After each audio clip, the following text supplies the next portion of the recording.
Qul huwallahu ahad, Allahus samad, lam yalid wa lam yulad wa lam yakul lahu kufuwan ahad. Amin sholli ala sayyidina Muhammadin sirri hayatul wujud wa sababil a'zami min kulli mawjud salatan tusaddiqu fiha bi qalbi iman wa tafahhizu bil Qur'an atau ta'ala nurul janna wa nurul ma'in wa nurul nazar wa zikr karim wa ala alihi wa sahbihi wasallam. Ini kita tahu ini bebas saja ya, bebas saja. Tadi saya sudah prolog tidak syukur kepada Allah Subhanahu Wa Taala ya, mas uruskan alam. Salam serta salam juga pada Ustaz Muhammad dan kita juga ini semua para pendengarnya yang dimana hari kita buka bersama dalam di Masjid Jami Alamin ya.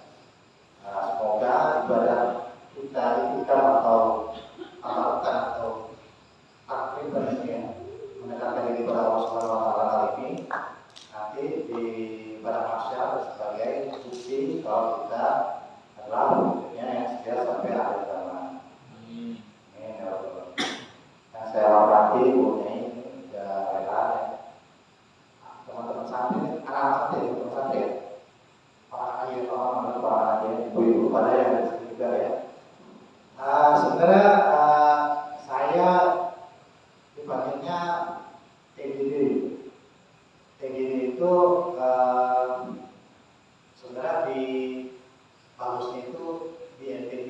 Biasanya sebutan itu berada di NTB di daerah Bajang. Biasanya di NTB di daerah pokoknya di Pulau NTB sebutan untuk seorang mu'alim itu disebutnya Tuan Guru. Nah, oleh Mas Muda disebut Bajang, Tuan Guru Bajang, kayak TGB sendiri.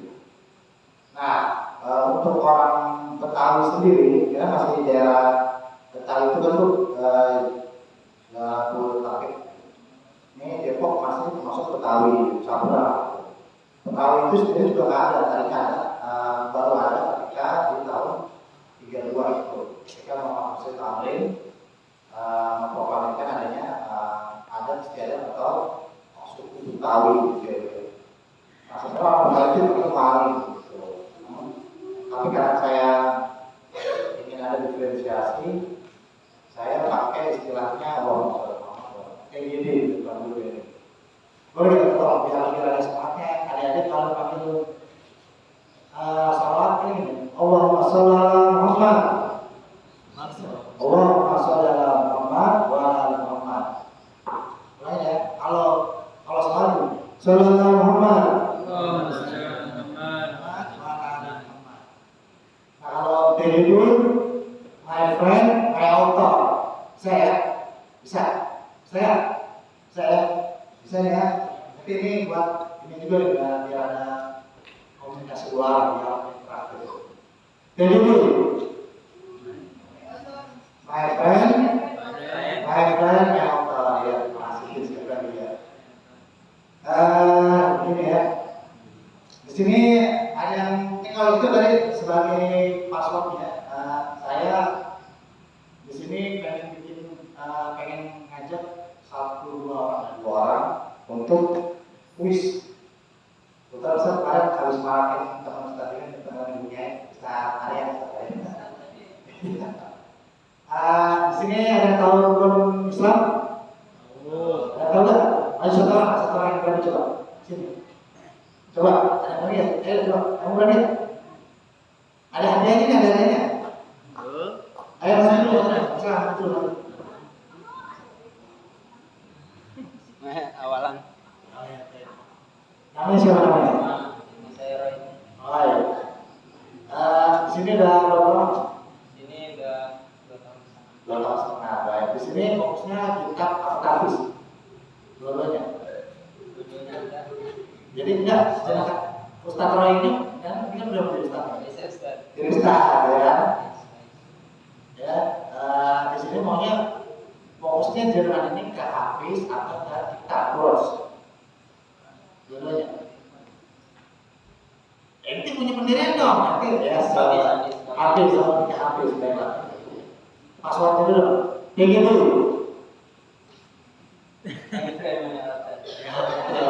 Ya, Islam ada berapa? Islam ada 5. Ada 5, coba sebutin. Yang pertama adalah syahadat, yang kedua sholat, yang ketiga zakat, keempat puasa, kemudian kelima hari tertentu. Tapi terminologi pergi haji itu maksudnya yang saya yang bukan tidak mampu gitu ya. Nah, Ada wajah ini ya. Satu ya. Wajah Mas ya. Dan segera ya, segera. jadi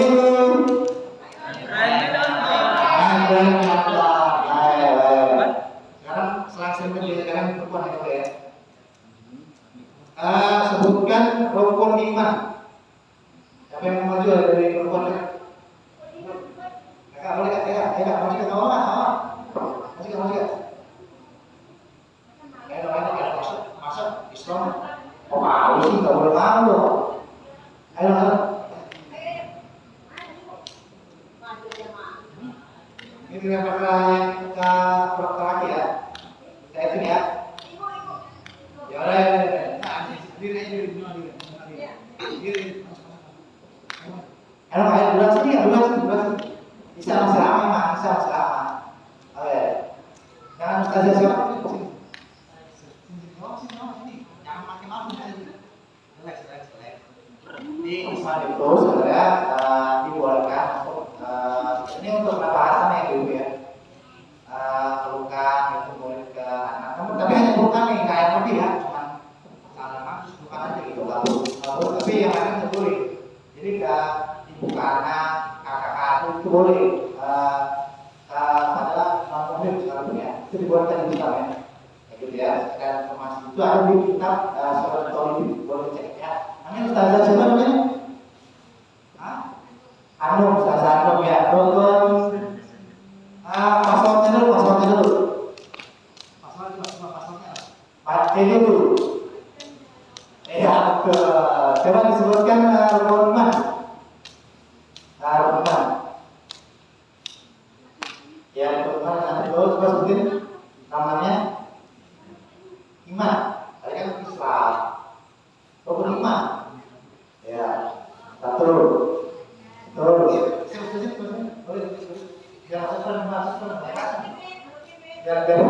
masuk podcast sebentar. Masuk podcast sendiri terus tiga. Ya. Subhanallah wa bihamdihi. Ayo. Ya betul. Ya terus. Ya betul. Ustazah tadi namanya Ustazah namanya?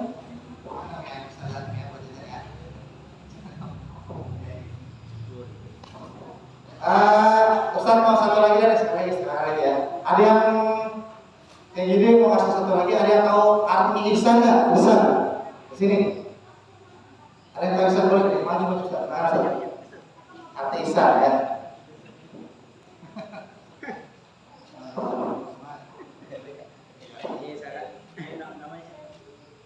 Engkau beribadah kepada Allah. Sebentar, namanya dulu. Namanya Hamzata. Apaan? Hamsata. Ya. Passwordnya. Ya. Enggak, sebutin TGD my friend. TGD Mainframe ya. Ini dong, ini. TGD Mainframe ya. Enggak usah ajak yang lain, ajaknya TGD. TGD Ya, apa itu ihsan? dan itu adalah engkau beribadah kepada Allah karena Allah melihatmu. Jika engkau tidak bisa maka yakinlah bahwasanya Allah melihat. Shadaqallah.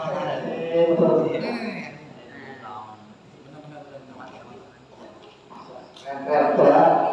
Jadi memang Islam itu di hadis dikatakan memang terbagi dari ihsan, iman, Islam gitu. Makanya kalau teman-teman kenalannya Profesor Gulang, yaitu adalah salah satu motivator ISQ itu ini gedung 145 gitu ya. Satu tadi itu ihsan. Dari disebutkan oleh Ustaz, karena Ustaz Hamsaka ya. Kemudian Ustaz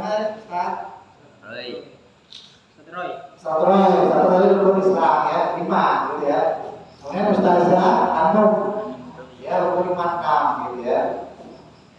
Nah ini nih, nah TGD mau bilang begini, kenapa kemarin TGD bilang manajemen Islam itu gini.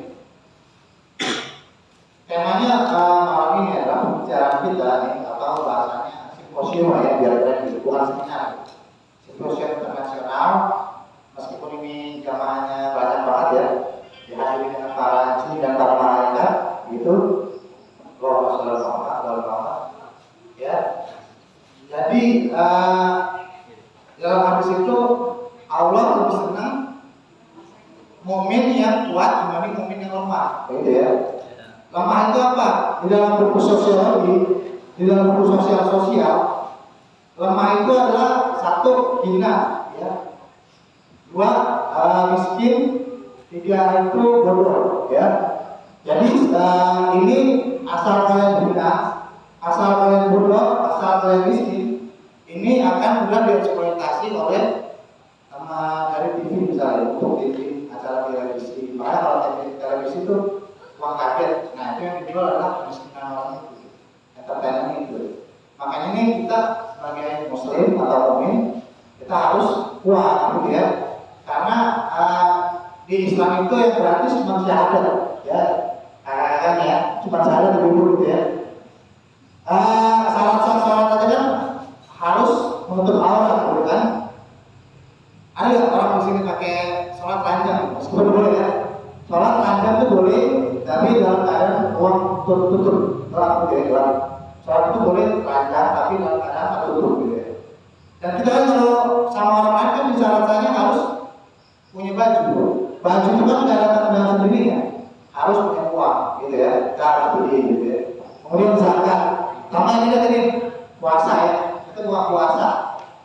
Itu tuh yang kita makan bahasa tadi iftar atau kita makan takjil tadi itu ya, buka iftar itu tuh dengan uang, gitu ya. Makanya ini ustaz di sini, ustaz atau kiai, kita harus kuat, ya. Ilmu wal jismi secara ilmu maupun jual raga maupun secara fisik mental, gitu, ya. Kemudian apa lagi? Puasa zakat, bagi zakat, ya kan? Itu kan secara kan zakat artinya zakat yuzaki, qat'alaman zakara wa qat'alaman dasar. Dan beruntunglah bagi kamu yang mensucikannya, dan beruntunglah bagi kamu yang mengotorinya, hati itu. Nah, zakat ini di ayat tadi dikatakan khus min amwalihim wa tuzakihim biha wa tusalli alaihim.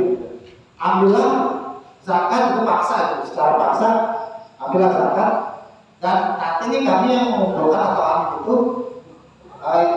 waktu zakat itu akan mensucikan uang soleh alaihim, dan kami akan doakan kamu. Nah, zakat ini ternyata tuh harus pakai uang juga kan. Makanya kita sebagai orang beriman harus kuat, harus kuat ya, secara mental maupun secara finansial, gitu ya, teman-teman. Ini biar sadar kita ini. Nah, ini yang terakhir pergi haji. Pergi haji sebenarnya itu bukan apabila mampu, gitu ya. Makanya saya menulis buku kenapa harus gampang. Di situ teman-teman kalau mau meninggal itu gampang. Di antaranya dia harus orang. Misalnya ibu sama kakak sama ustaz ini punya anak berapa? Punya anak satu atau dua, ya. Berarti kalian ini harus sudah pergi haji, ya. Dan meninggalkan dua anak, berarti dua rumah, gitu ya. Dua rumah, kemudian anak itu sudah dikuliahkan, sudah disarjanakan, gitu. Jadi kalau mau mati tenang, karena di dalam Quran surat An-Nisa, janganlah kamu meninggalkan istri dan keturunanmu dalam keadaan lemah, begitu. Jadi kalau kita mau meninggal dengan tenang, ya kita harus haji, gitu. Rukun Islam sudah terpenuhi, gitu. Ya, rukun Islam sudah terpenuhi. Kemudian kita meninggal, kita sudah punya aset berupa anak kita sudah punya asuransi pendidikan sampai dengan sarjana, gitu ya. Sampai dengan sarjana, kemudian kita mempunyai aset sebanyak itu punya anak 5, dan punya warisan 5 rumah, gitu ya, gitu ya, kayak gitu. Nah ini manajemennya begini ya, manajemen orang-orang sukses gitu. Jadi orang-orang sukses itu punya 3 poin, ya. Pertama, mereka itu cerdas. Yang kedua, mereka berani. Nah, yang ketiga, mereka tidak pernah menyerah atau selalu evaluasi, gitu ya. Bisa diulang kan? Pertama, dia cerdas. Kedua, berani. Ketiga, evaluasi ya, sedikit sebenarnya. Jadi dulu.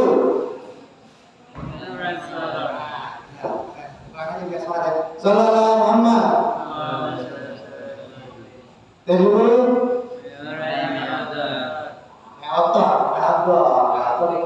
Jadi kita sebagai mukmin gitu ya, kita harus kuat. Gitu ya. Nah, nanti itu kalau kita finansial tidak kuat ya, niscaya wal makhluk otomatis tuh kita akan menolong seseorang yang sudah kita bikin pos ya, untuk zakatnya, atau wal makhluk yang tiba-tiba ada fakir miskin minta tolong ke kita. Gitu. Nanti kita harus tolong kayak gitu ya, kayak gitu. Jadi di dalam buku yang saya baca ada ilmu manajemen gitu ya.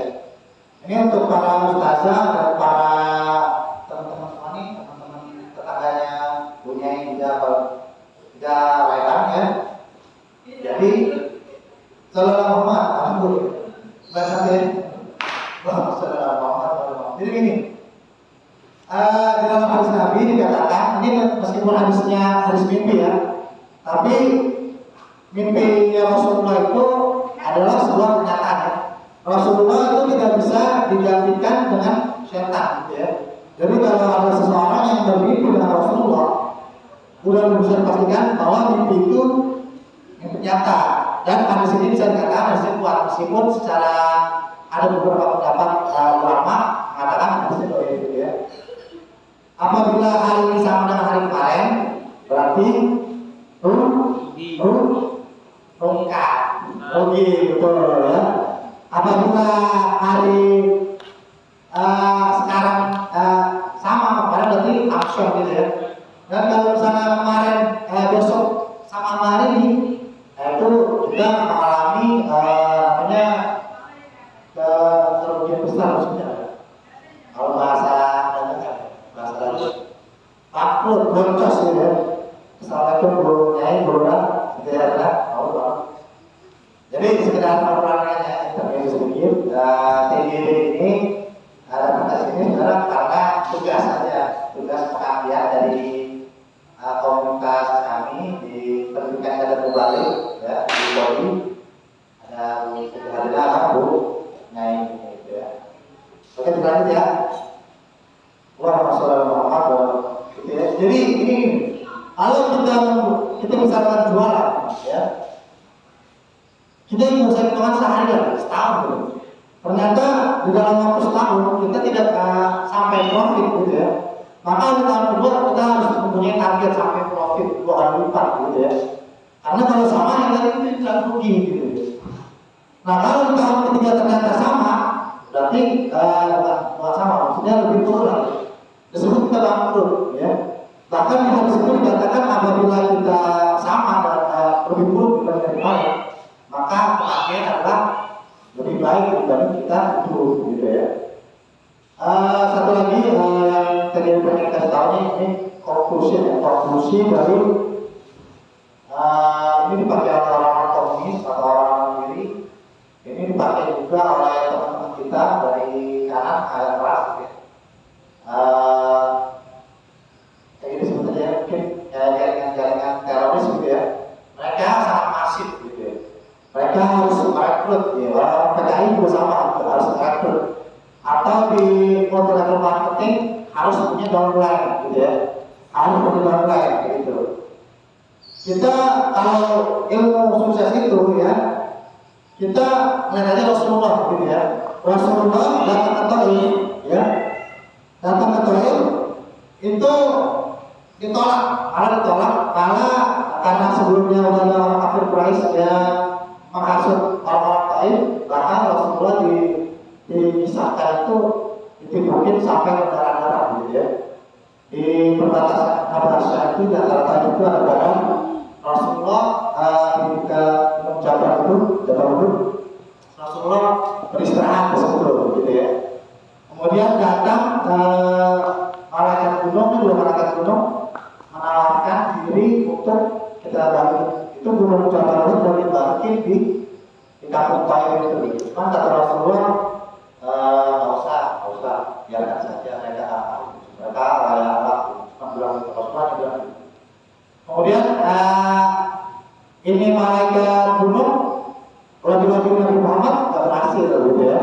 Kemudian datang nih panglima tertinggi malaikat, yaitu malaikat Jibril alaihi salatu wassalam gitu ya. Kemudian malaikat Jibril datang, terjadi dialog ya lagi antara Nabi Muhammad dengan Jibril, sama kayak dua malaikat tadi yang burung itu bilang intinya bagaimana kalau mereka kita musnahkan gitu ya, luar masalah apa ya. Ini Rasulullah salah gitu. Ini ya, ya Allah masalah apa.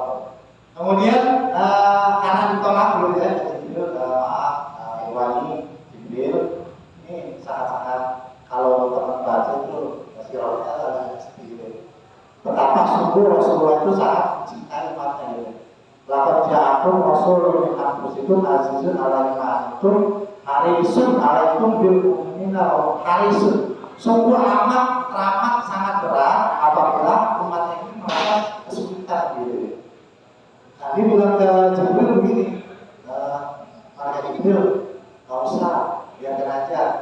Kalau bapaknya nggak bisa, nanti mungkin anaknya, gitu ya, anaknya. Nah, kalau anaknya nggak bisa, oke, ya. Kalau anaknya nggak bisa, mungkin cucunya, gitu ya. Nah, ini ada di dalam ilmu mediasi ya. Kalau teman-teman bukan di komunikasi, marketing komunikasi itu adalah namanya teknik mediasi, kayak gitu ya. Kita ambil lagi dari Rasulullah ya. Kalau misalkan kita hari ini rapat pelanggan, apapun kita jelasin, kita sebarkan layarnya, dari 10 layar mungkin 7 yang membaca, ya, 3 akan belanjanya kita, gitu. Kayak gitu. Nah itu kita pakai dari 10 dari Rasulullah mungkin sama kakek-kakeknya nggak dapat di zaman anak tua itu. Tapi sekarang coba kalian lihat ya, itu berdasarkan riset Afrika itu adalah kelompok manusia yang paling religius dari itu ya. Jadi dulu, Sallallahu Nabi. Nah satu kali pesan ya, satu sekarang ini terus tutup, sebelum ditutup. Ada yang bisa menyimpulkan satu orang? Ini ada yang bisa sekarang. Ada yang bisa menyimpulkan konklusi dari simposium internasional yang kali ini di Masjid Al-Amin. Mau itu misalnya udah 3 menit lagi. Ada yang bisa satu hanya juga. Atau kan tadi lah ya kisi-kisi sukses menurut PDB. 3 tadi.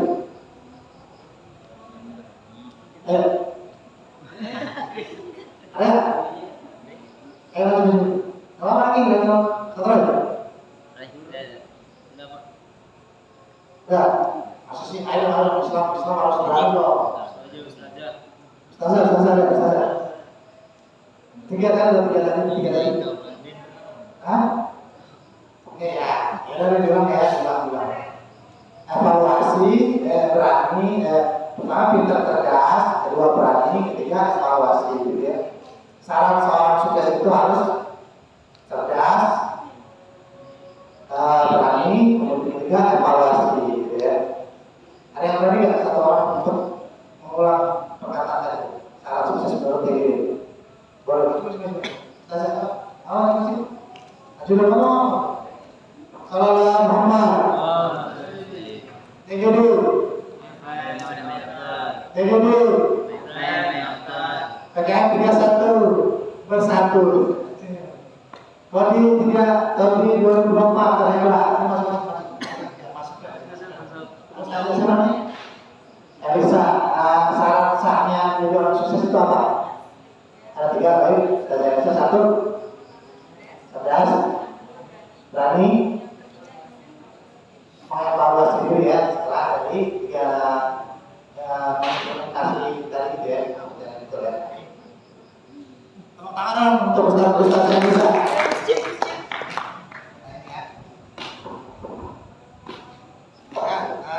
Dari saya rasa coba aja di sini kalau ya. Assalamualaikum warahmatullahi wabarakatuh. Nasallallahu